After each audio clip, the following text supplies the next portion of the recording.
Hey everyone, how are you? I hope you're doing well. So, today's class will be about arm balances. I will wait for a few minutes since I started a little bit sooner for more people to join us. I hope people have it in their calendar. I again failed to to post about it a little bit more in advance. So I'm sorry for that. Feel free to say hi in the chat if you are joining the class, or even if you are just here stopping by accidentally. It started to rain outside, and yeah, the cats were curious about what's happening. So Gustav was still outside. And now he's gone, and in a few minutes they will start meowing. I have to actually rearrange some things here in the background because I want to close the doors, which I didn't. So sorry for not being in the... I'm always so prepared for these streams, apparently. The worst thing is that I have to always rearrange also, not just like the things there, but also here, because every time I shoot here a video or a picture for my Instagram, it's a little bit different setup. The lights are different, the camera setting is different. Yeah, so it's always interesting. Is it focusing? I think it's out of focus. It should be focusing on my face. So sometimes it's out of focus if I'm not watching. Hi, Giada. The volume is low. Okay, I guess I can change that. I think settings. Oh, da.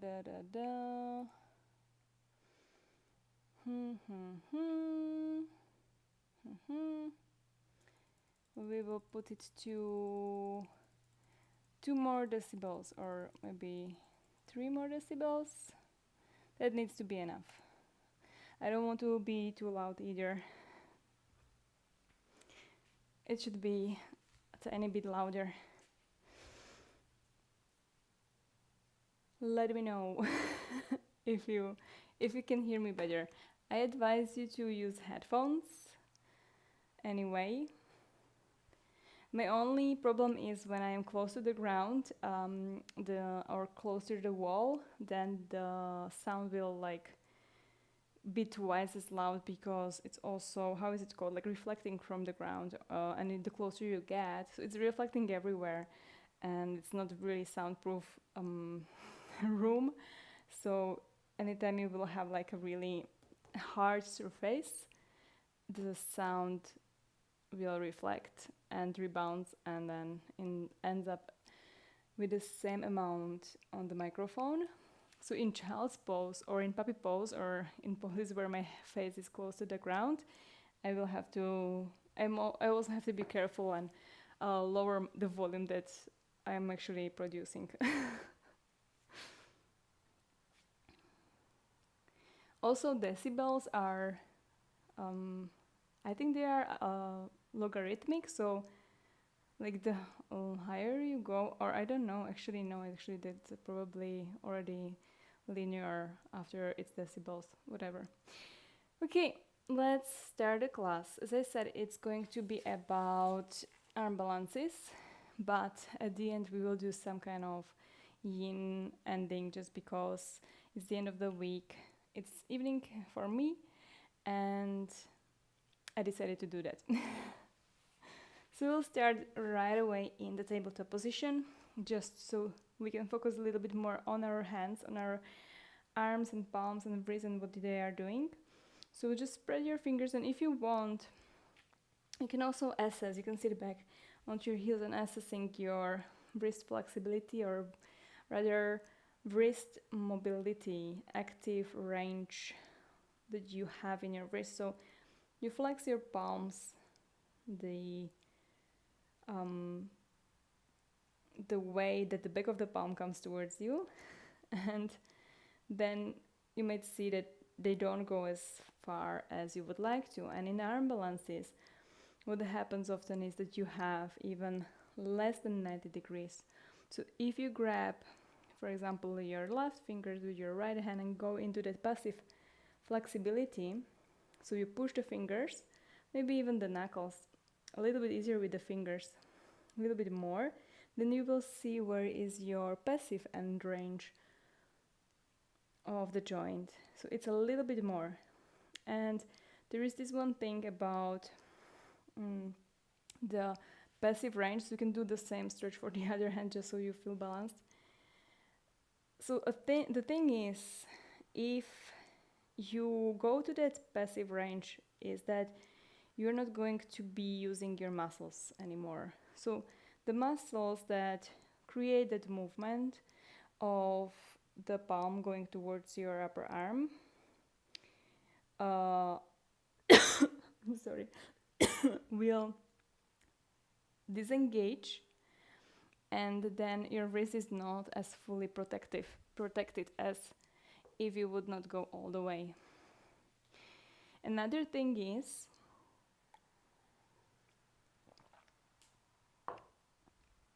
if you spread your fingers too much, so I always say spread your fingers, but if you do it like this, so spreading all the way as much as possible, and then you try to go back to that active end range, so you try to flex again, you realize you're not able to engage as much as before or bring that wrist as much as before. So if you release your fingers, you're much better at that flexion as if you spread your fingers. You see that? So I spread my fingers, this is my end range, and then I bring my fingers or relax my fingers, and then I can flex a little bit more. It's just a little bit, but it's something.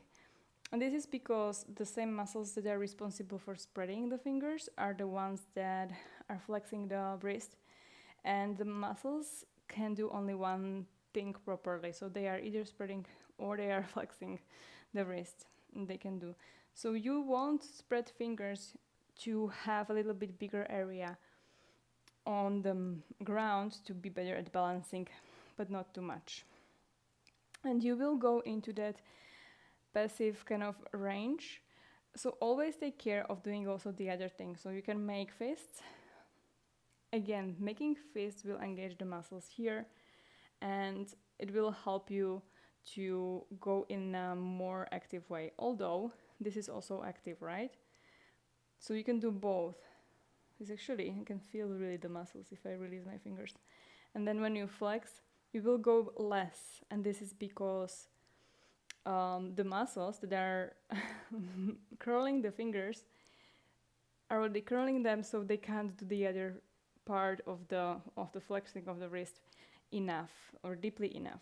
And this is good. I like this stretch more than this one, because this, I mean, it doesn't really feel that much that good, and it doesn't release my wrist as much as if I curl my fingers. All the ligaments from here will like be pulled because the fingers are curled, and then it will feel the stretch on the top of my wrist a little bit more. So I am actually stretching more, although I don't go as much in the angle. I'm stretching a little bit more the muscles actually. I don't know if that makes sense.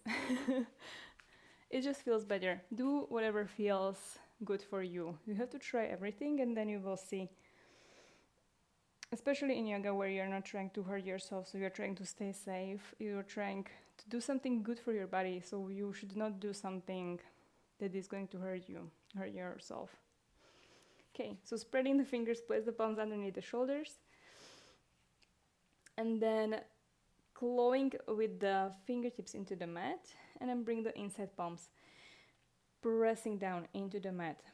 You can also imagine that you have something in between the forearms and you squeeze it, and then we'll engage a little bit of your pectoralis muscles in your chest. And then you can tuck your toes if you like, so allowing your toes to stretch a little bit here.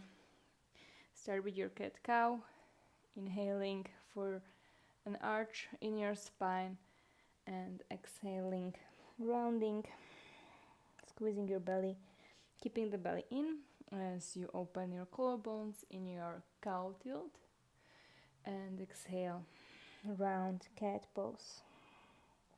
Inhale cow, and exhale cat. And then start inhaling, and then to exhale around the spine and come forward with the shoulders over the wrists. Inhale, arch the spine, come back, hips to your heels, and exhale forward. Inhale back, arching, and exhale, rounding. Now come back to the neutral position in your spine and in your wrists, and turn the fingers to the sides, and the same kind of engagement of the fingertips into the mat. The inside palms are pressing down, and start moving your shoulders right, left. So a little bit of different stretch, and then move the fingertips all the way to the back towards your knees. Inhale, you can lean a little bit forward. I like already to create almost like a slight bend in the elbows, and then as you go back, you exhale, but you keep pressing the fingertips down, the knuckles down. Inhale forward, and exhaling back. Inhale and exhale. Inhale forward and exhale back, and maybe you will peel the palms away, but the knuckles stay rooted down on the mat. Inhale forward, exhale. Maybe the palms peel, they don't have to go too much, and then try to maybe bend your elbows also. Inhale forward and release. We'll go for an opposite stretch, so shake it out a little bit, and then turn the palms towards you,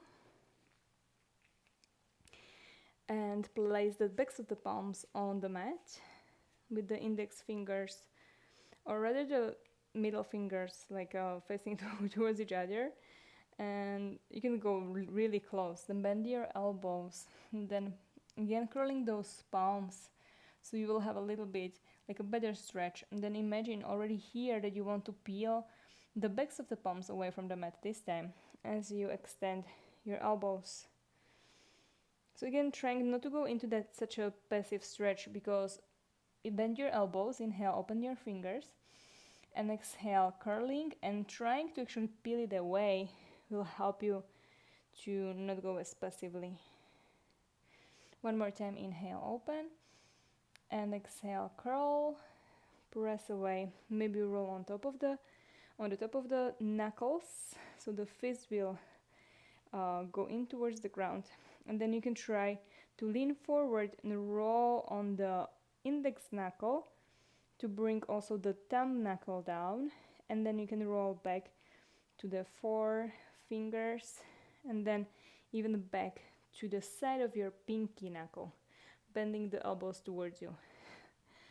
And then come back to the top of your fists.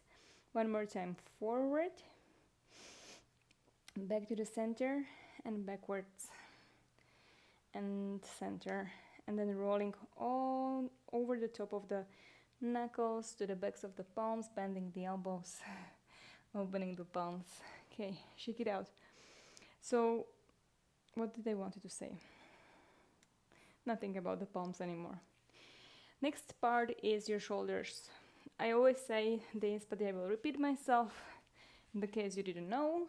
The shoulder blade is part of your shoulder joint, so it's not just like the connection of your upper arm and something. It's actually the shoulder blade, but it's also the movement of the shoulder blade on your back, on your ribs, and this goes in various directions. So there's so many directions.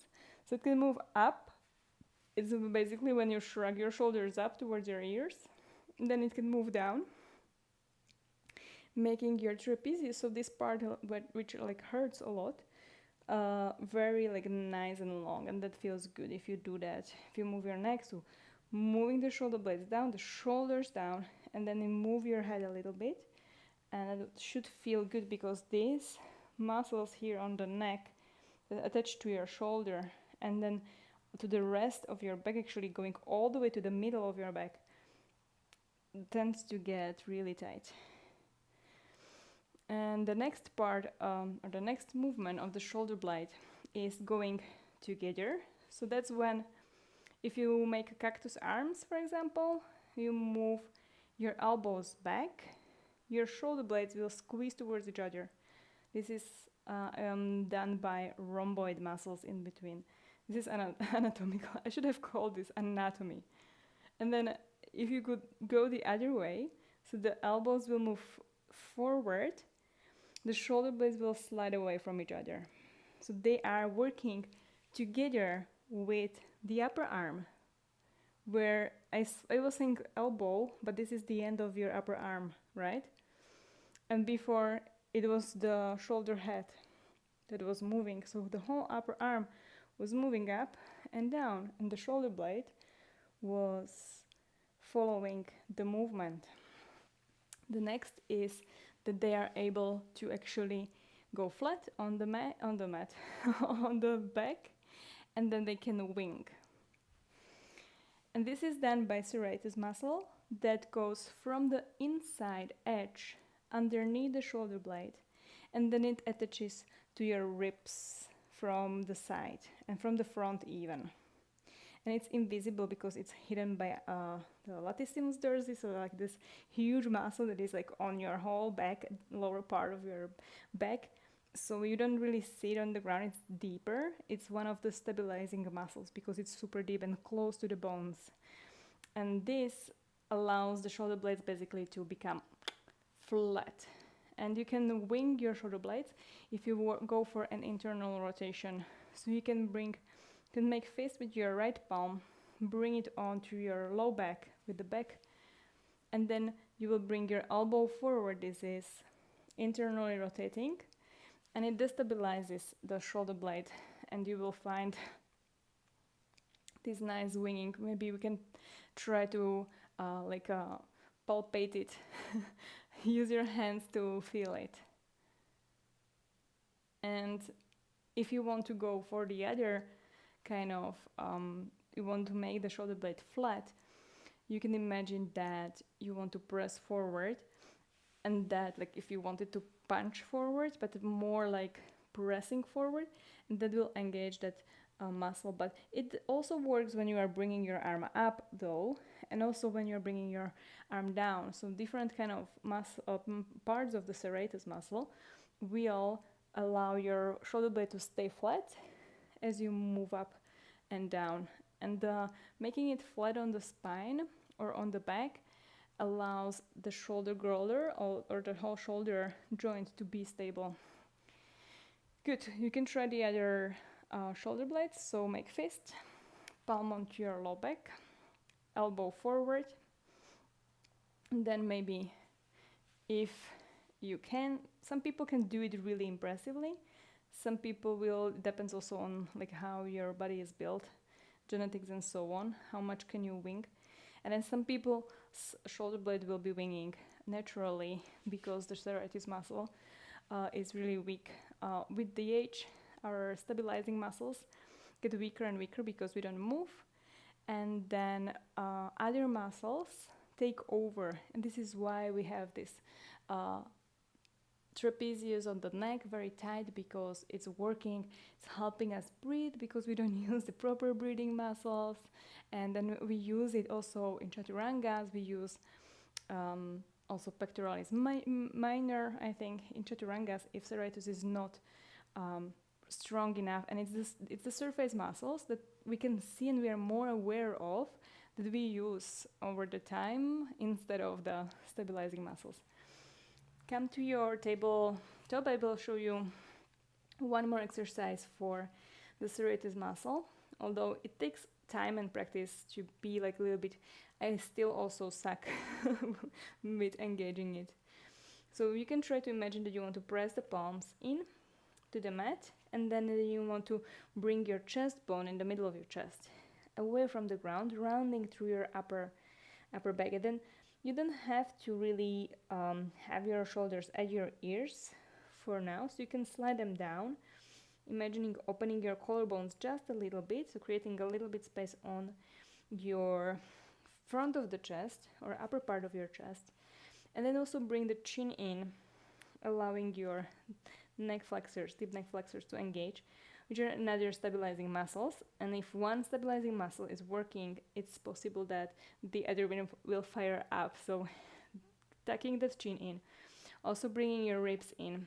As I was saying, that chest in, caving chest in, engages abdominal muscles, deep abdominal muscles that will help you too. And this is a really nice position for the serratus, although you feel like many other muscles probably in your body.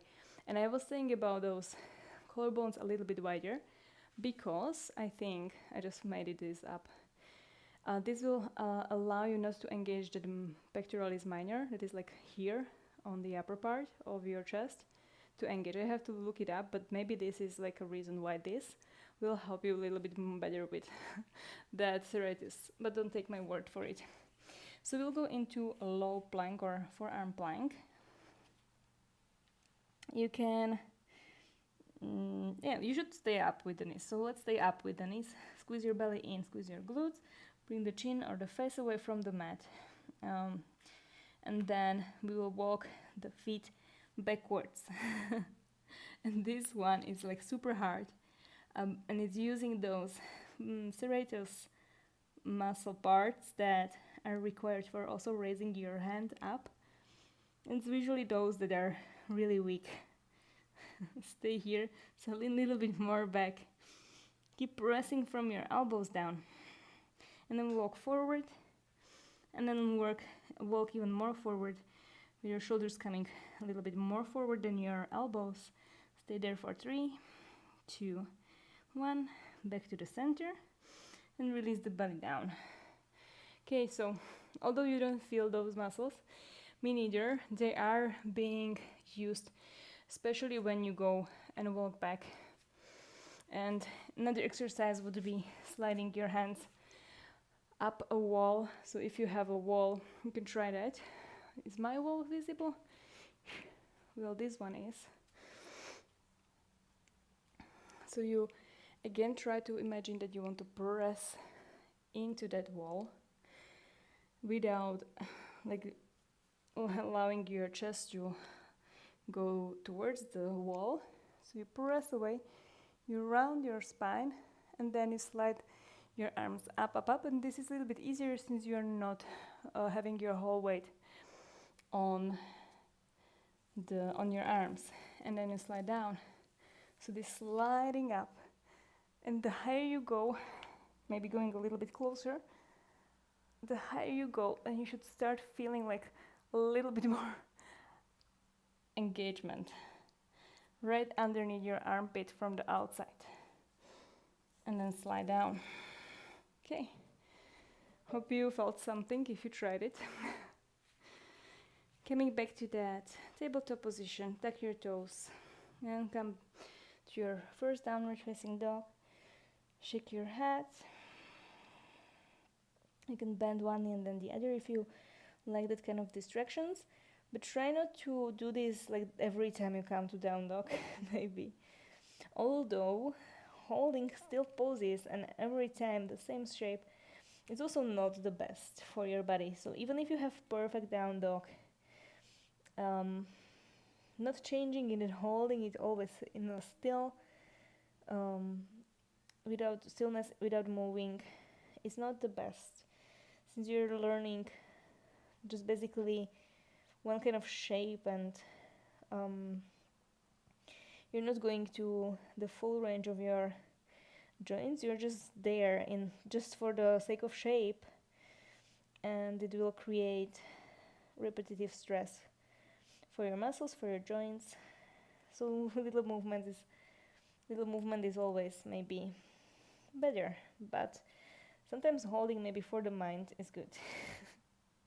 Inhale, roll forward, high plank. Exhale, knees down, Chaturanga Dandasana. Chaturanga is essential for any kind of arm balances. So you want to squeeze the elbows in towards each other as you lean forward, as you bend them, opening those collarbones again, lowering your belly all the way on the mat.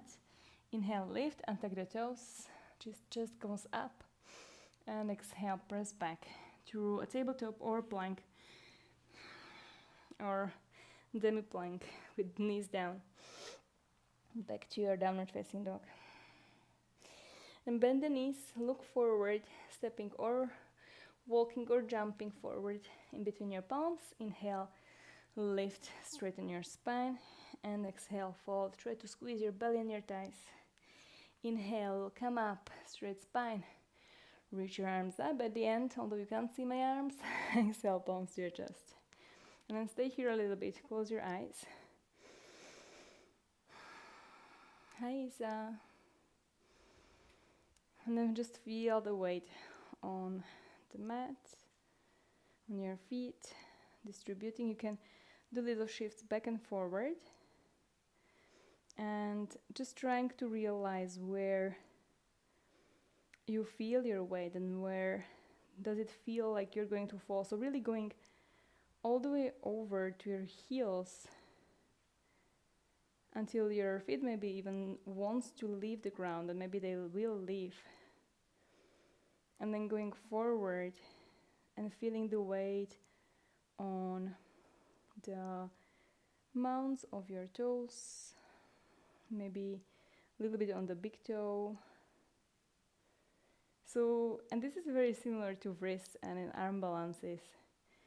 In every arm balance, you want to have enough weight forward. I was saying this in a class recently also.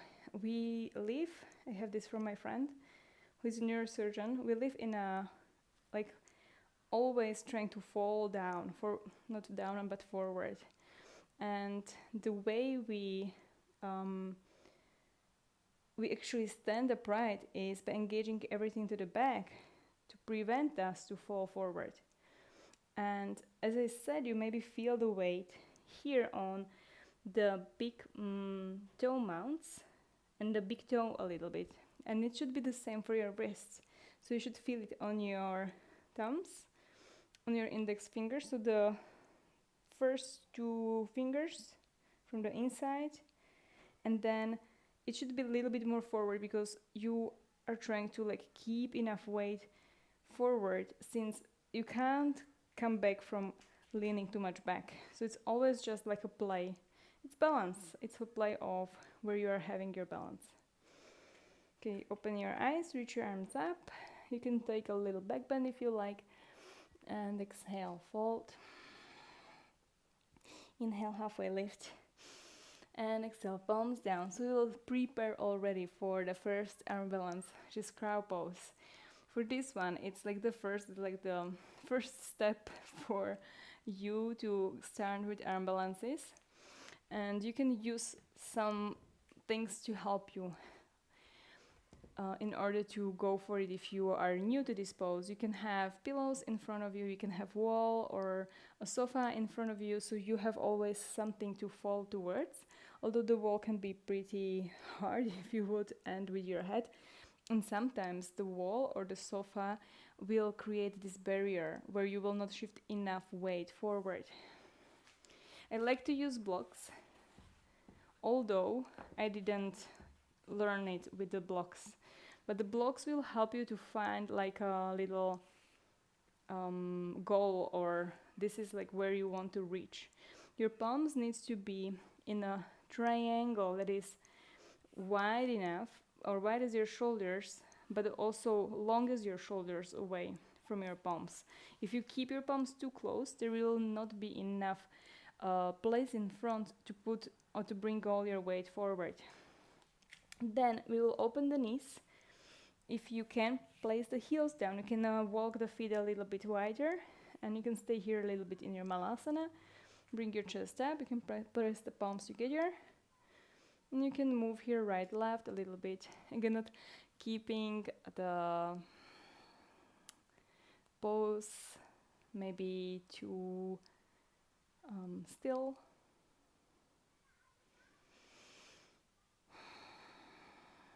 Inhaling in through your nose Maybe finding stillness after some time. Exhaling through your nose, bringing the elbows from the inside of your thighs or knees. Inhale and exhale. And then bring the palms down where they are creating this triangle, and you want to squeeze your knees towards your arms, but you try, or you should stay above the elbows. So as you bend the elbows, they should end up at least on top of your shins.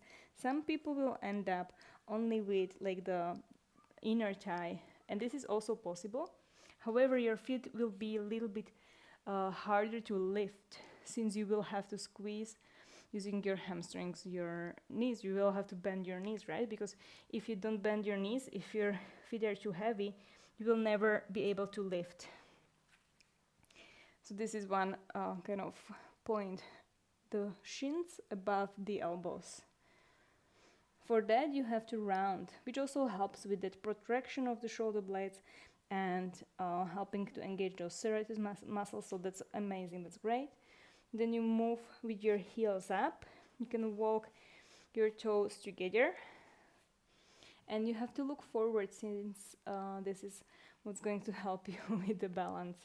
And you walk forward, and you want to walk as much as your elbows that are bent will end up above your wrist. Looking forward, adjust your shins, your knees, and then try to lift one foot after the other. If this is super scary, you walk, then you try to find your forehead on the blocks, and then you try to lift your feet, and then you lift your head, and you will probably fall back. So it's a little bit less scary. It's teaching you how to go back. It's teaching you how to go back from falling too much forward.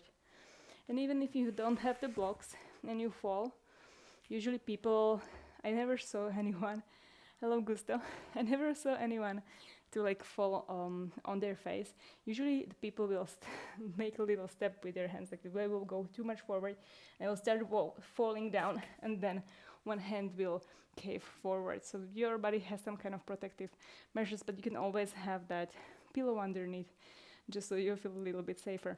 And if you're trying this, notice how much you feel, or you will start feeling your wrist. So we can move them in the breaks that you are taking. If you're perfect in your crow and you've been just bored for 10 minutes me talking about the crow pose, you could have been holding the crow pose for this whole time, or you can try walking your knees a little bit higher on top of the arms, even coming with the knees inside or almost towards your armpits, or right above your triceps.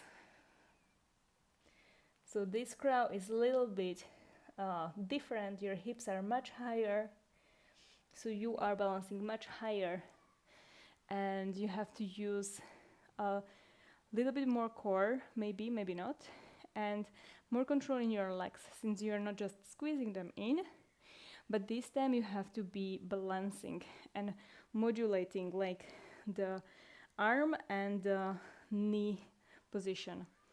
Another way is to bend the elbows and put the knees above the elbows, but there is really like too less space. It's too thin on the elbows, on top of the elbows. So I like to go one knee first, because it creates this nice flat surface on top of the knee, and then once I have balance, I bend fastly or quickly the other knee in order to be on top of the elbows. If this is also still super lame and super easy, step level number 3000 is to try to extend the elbows as you round your spine a little bit more, as if you wanted to press your hips higher. And in that case, your elbows will come much more forward than your wrists, and this is like a lot of stress for your wrists. So I don't encourage you to go and stay there for too long. If you're not used to it, you can also do little push-ups. So going from your crow down into that Add your crow with the knees out and then trying to push up, coming with your knees up and rounding through your spine, trying to extend the elbows. So it's a subtle movement, but it's strong. Move your wrist if you're trying this. Or if you were looking, you can also move or try instead when I am taking the break. Is Gusto still visible? Can you actually see what I'm doing?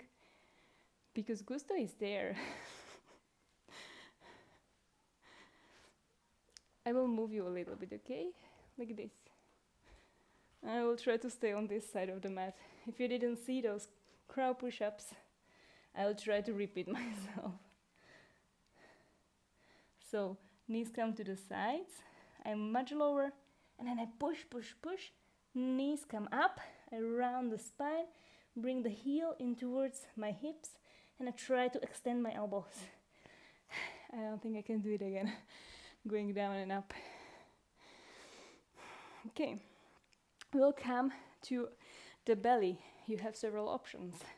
Either you go from your crow, you jump back to chaturanga, and you lower down, or you step one leg and then the second behind you, going through your chaturanga. And then bring your fingertips from the sides of your shoulders, walk them a little bit further away, press the feet down, squeeze the belly away from the mat, lift the chest up, and try to push it forward using your shoulder blades. And then release down, forehead down. Inhale, come up, 3 more times. Squeeze your glutes. Exhale down. Inhale up. Exhale, release. Last one, inhale. And exhale. This time, inhale up, bring your hands beside you and lift your feet also for locust pose, locust variation. Breathe in, lift a little bit more. Exhale, release. Press into child's pose.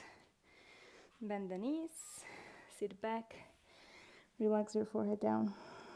You can move your head right, left. To massage your forehead, you can bring your arms beside you, taking 2 breaths here into your belly and out even through your mouth.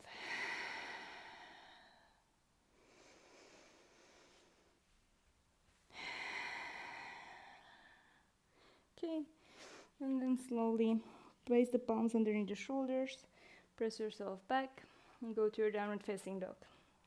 Inhaling, raise your right leg, and exhale, step it forward. Left knee comes down. Inhale, arms up, and we'll just stretch the inside of the left thigh. Bring your hips lower. You can release your hands onto your knee, and just focus on trying to bring the belly away from your right thigh as you are bending your hips down, feeling the stretch on the inside of your left thigh or left hips rather. And if you want to go for that thigh stretch, also to stretch a little bit more the front side, you can come higher. You bend the back knee, again finding that flat surface on your knee before you actually try to hurt it. So thicker mat is good, or try to use something underneath the knee. You grab the foot with your left hand or right hand, inhaling, hips go higher, belly in, heel into your hips, and then exhaling, trying to roll forward again. This will be a little bit weird on your knee, so having a little bit more cushioning, it will help you. And big inhale, try to stay centered or squared forward with your shoulders. Exhale. Carefully release, super carefully, down. Fingertips come down, flex your right foot. Inhale, straighten in your spine, and exhale, bring your hips back. Half splits. You can try to flex your foot, point the toes, flex the other way. Spread your fingers as you flex it towards your shin. So this one is called the plantar flexion, I think, or no, this one is the plantar flexion. This is the dorsiflexion. The both are flexion. So plantar when you go with your plant, and dorsi when you go with your dorso. Maybe Giada knows. Maybe this is in Italian. I don't know the same. Maybe it makes sense because it's from Latin.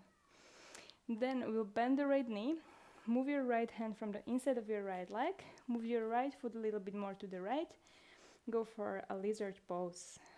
You can move here, forward, backwards, and then think about your belly, about your head, not just like hanging there, keeping that face away from the mat, keeping it parallel with the mat. Inhale, come a little bit forward, and then exhale, we will flex the right heel, bring the hips back. So you can bring also your left knee down. It's a variation of split, but with your right leg staying a little bit wider, and your upper body wants to go from the inside of your right leg. If you like to keep your back knee up, you can move forward, lift your back knee, and exhale, moving back with your hips, going for like a pyramid pose, and trying to go with your inhale, elongating your spine, and exhale, trying to go down towards the ground from the inside of that leg, and release.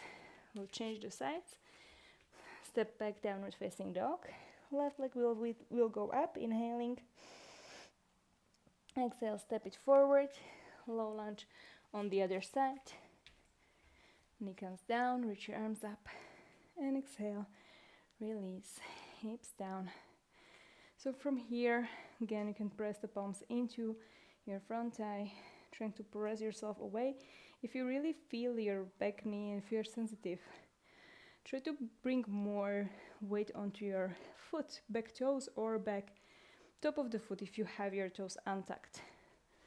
Also more comfortable if you stay on your mat with your back foot. And you can still bring weight onto the back, so there is less weight on the knee, as if you wanted to lift, even lifting it. Good.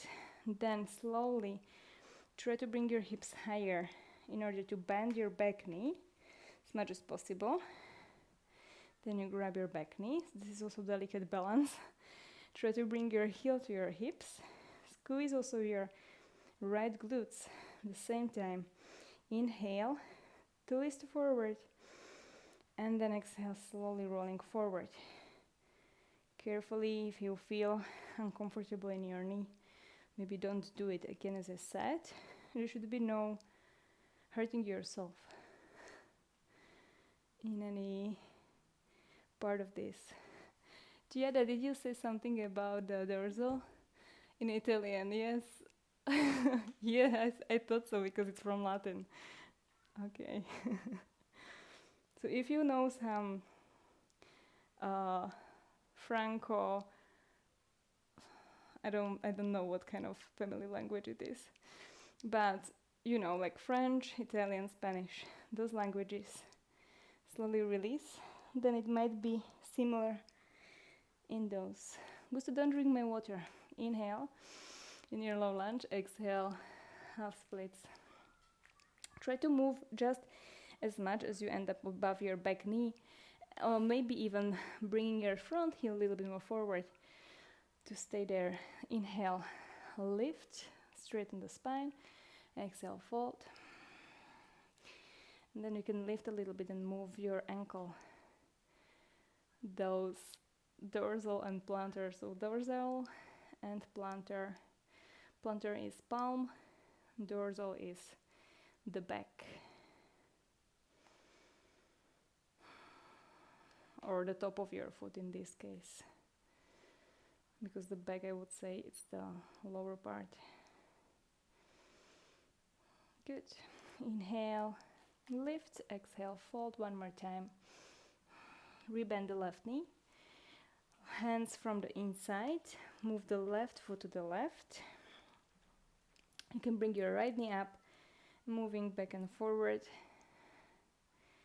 And even though you like go lower and maybe you even lower your elbows down, try to stay as long as possible in your spine. Imagine you want to like bring the left knee forward, your back heel backwards a little bit more.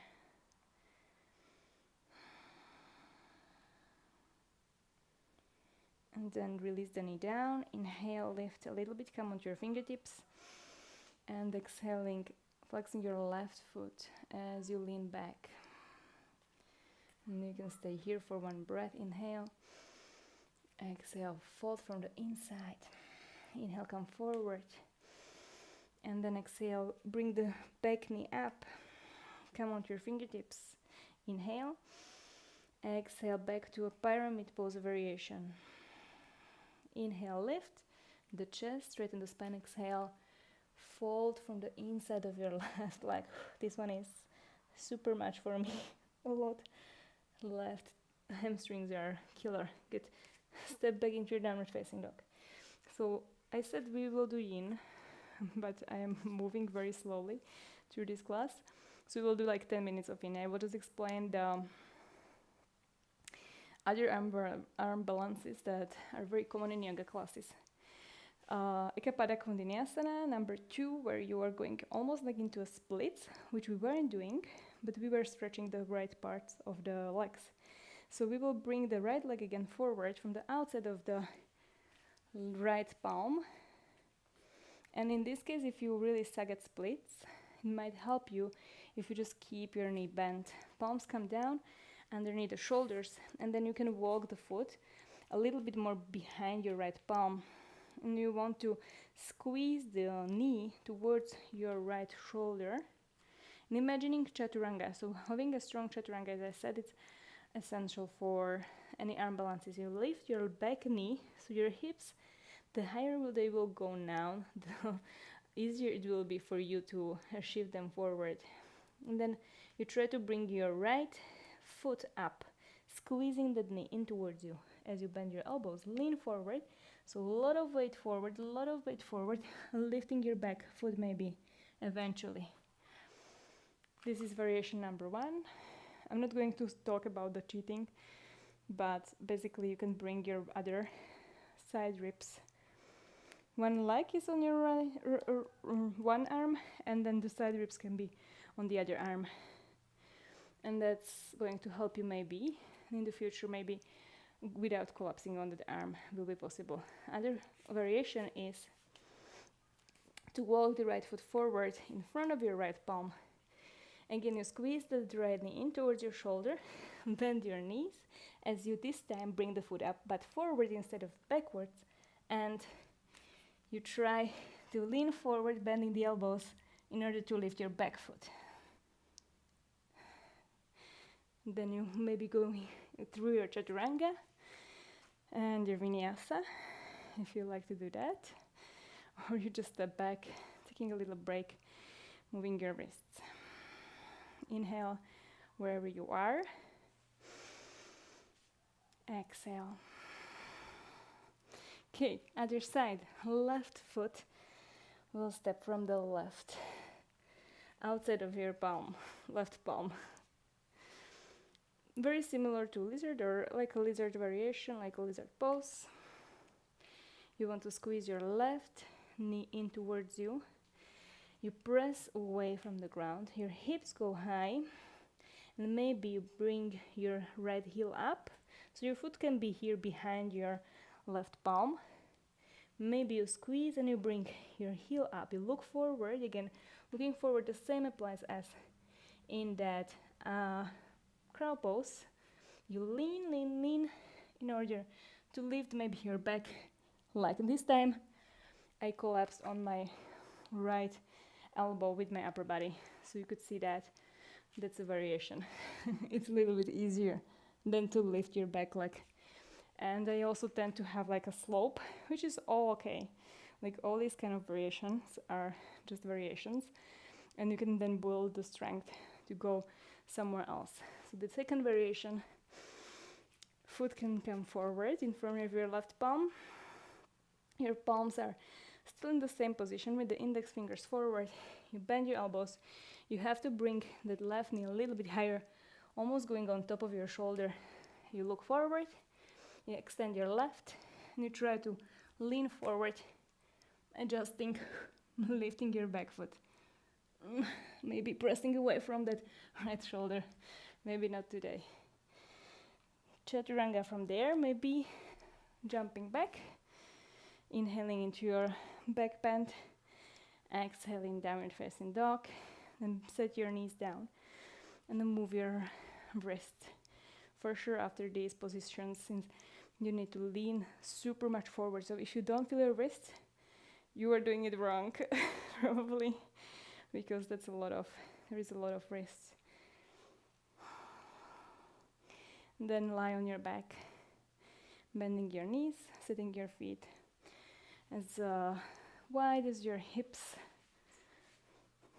And take a few breaths, lying on your back, maybe closing your eyes. You can allow your arms to just open here. You can bring your palm, one on your belly, the other on your low ribs or on your chest.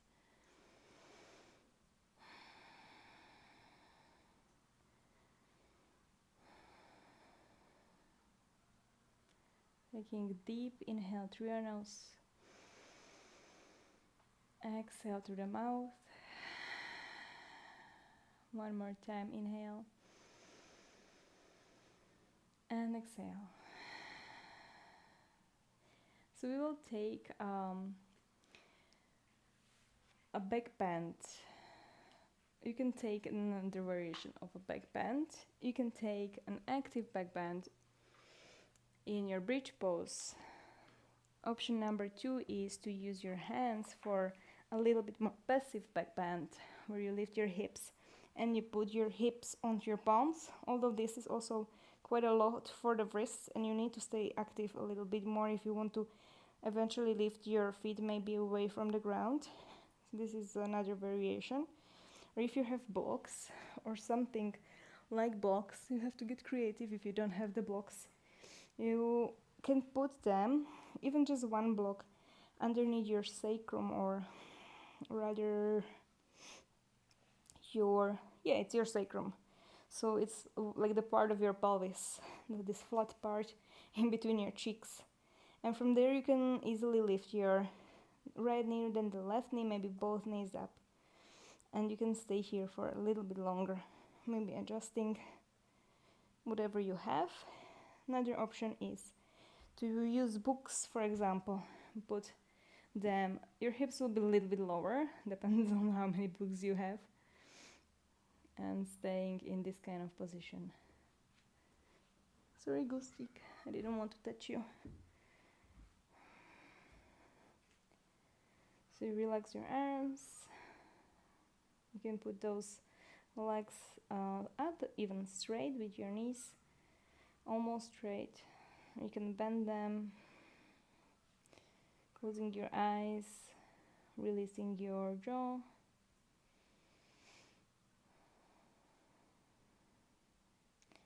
Another option would be just to put the legs up the wall if you really don't have anything to put underneath your hips. And staying with the legs basically straight, prepped on the wall. In Viparita Karani, very similar position, just a little bit less.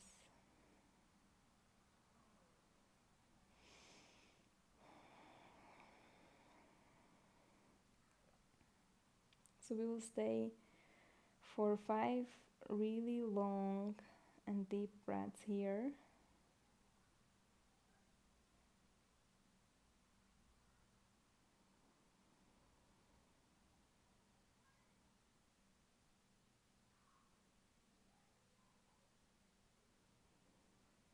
And 3 more breaths.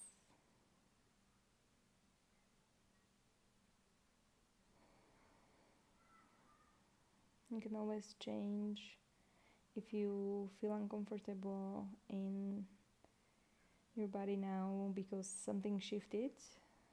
You can do a little adjustment, maybe shifting your shoulders or your hips.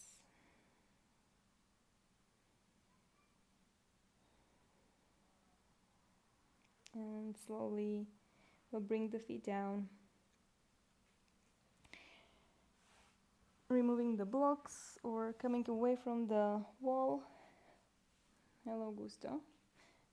We'll bring the right knee into the chest, flexing the right ankle, laying it or putting it on the left thigh, and going for a reverse or a lying pigeon, or what is it, supine pigeon.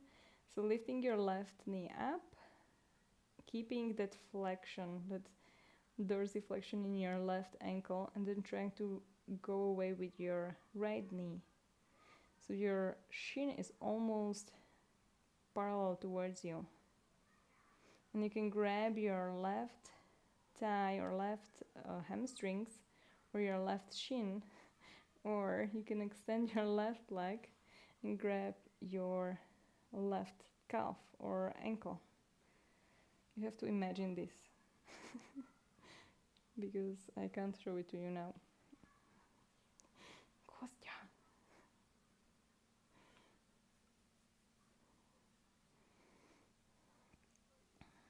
And then relax your face again, since this is a really deep hip stretch.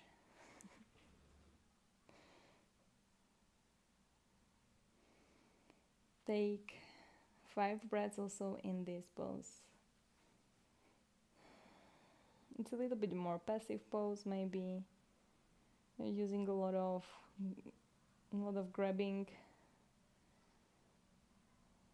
Anytime you grab something, that means you will go into a more passive stretch. Or anytime you use the ground to help you or the wall to help you. Just think about that.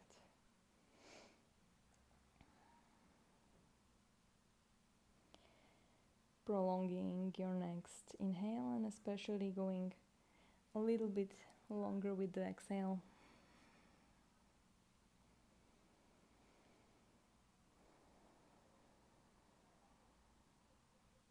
And then release very slowly, carefully, and changing the legs. So the left knee comes towards you. Flex your left heel, bring it on top of your knee. Other knee, right knee comes to you as your left tries to go away from you.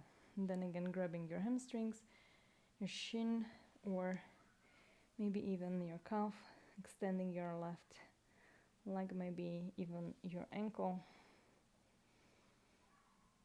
Noticing where does it pull, where you can feel it trying to block you. Maybe it's even in the inside of your hips, so it might be like on the place where your bones somehow connect in the hip socket. And in that case, you can try to move that left shin on top of your knee, right, left. So trying to adjust how and from which kind of angle that left thigh is bending towards you.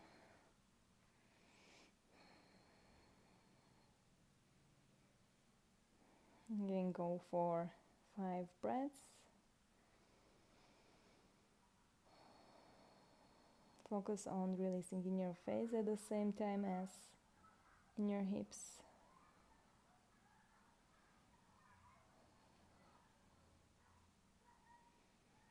Closing your eyes. 3 more breaths.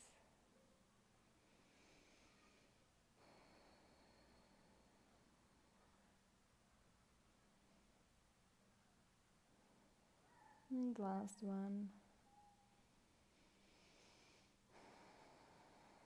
And release. Bring both feet down onto the mat. Go a little bit wider with your legs, and we will move the knees to the right, like windshield wipers on the car, and then to the left. And go for one more. Right side, left side. And then take a twist here just to end your practice. So knees comes towards you. Any kind of variation of twist you have in your practice. Maybe it's a simple twist with both knees coming to the right side, left arm opening to the left, looking to the left, and trying to move and twist a little bit more from your chest, from your left shoulder instead of with your knees. 2 breaths there on this side. Try to again make it longer.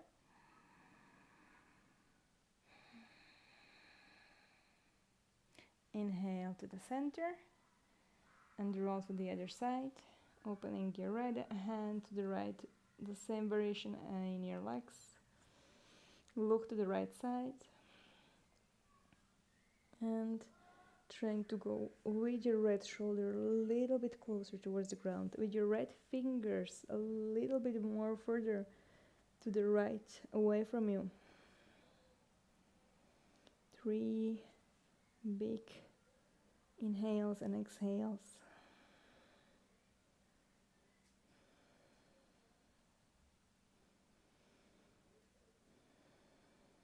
And last inhale and exhale. Inhale, moving your knees in toward your chest. And go for the happy baby. Grab the backs, not the backs, the outside edges of your feet. Your elbows stay from the inside of your knees. And try to bring your knees towards your armpits.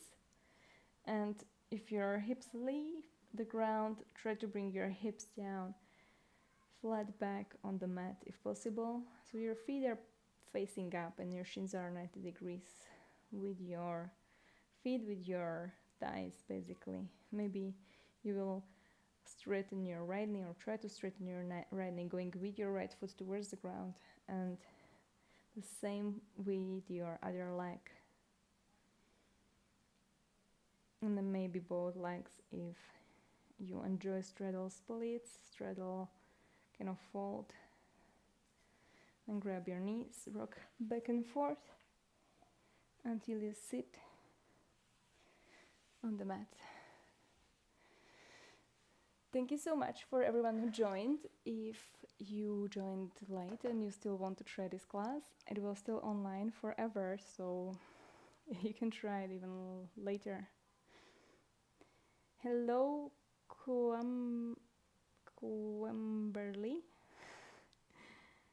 Jezebel, will you be uploading this? Yes, it will stay. It will not be available, I think, right after I end the stream. I think YouTube takes some time. It processes the video somehow.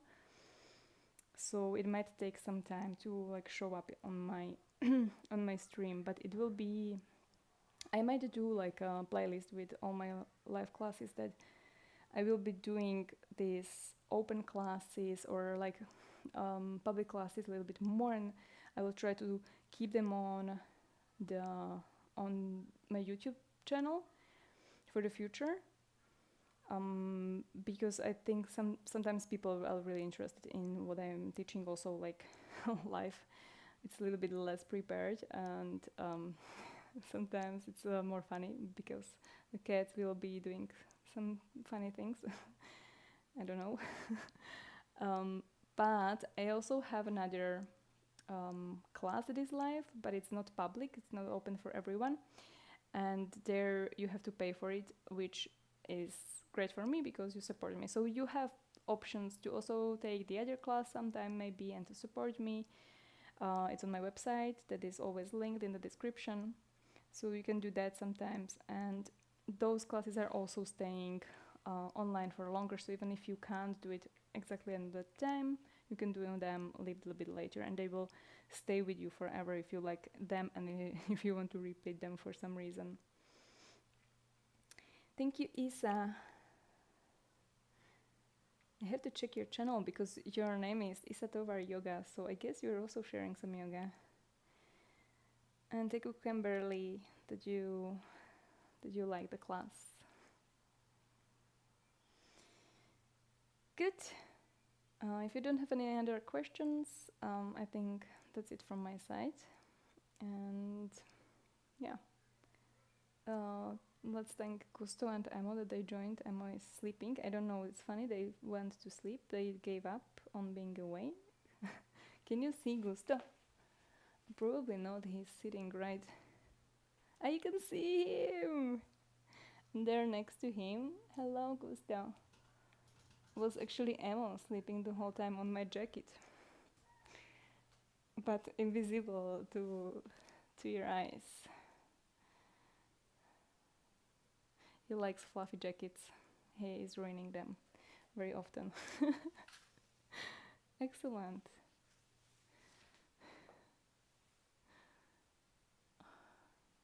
They will be eating in half an hour, so they are now very cuddly.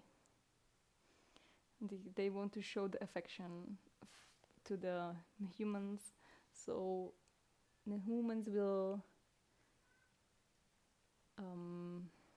give them some food, right, Gusto? Gusto especially, he likes food. He likes food very much. Giada. Yes, Gusto. He was at the beginning in the balcony. He came in. Then he was blocking the sight of what I was showing you. I'm sorry. Or he is sorry. And when I lie down, he will, especially if my belly is exposed, he will want to come and, how is it called? Like, make the dao, massage me. He really enjoys like the skin, because when he was small kitty, he somehow was rejected, I think, by his mother, or something happened, I don't know exactly what. But he had this, like, it was another cat, female, that never had kids, I think, or kittens, and I think I don't think she produced milk, but he would be like sucking on her nipples of this other cat that was not his mom for months, like for 2 months before we took him. And he would massage her. Like, he was really obsessed with this other adoptive mom. And he still continues doing that with people if he sees naked belly. And it's cute. Emma is not so affectionate, but he has his moments. Okay, that was enough about my cats. Thank you so much. See you in the next video or next class, or in real life with some of you. Sweet Gustav, yes, he is. Bye.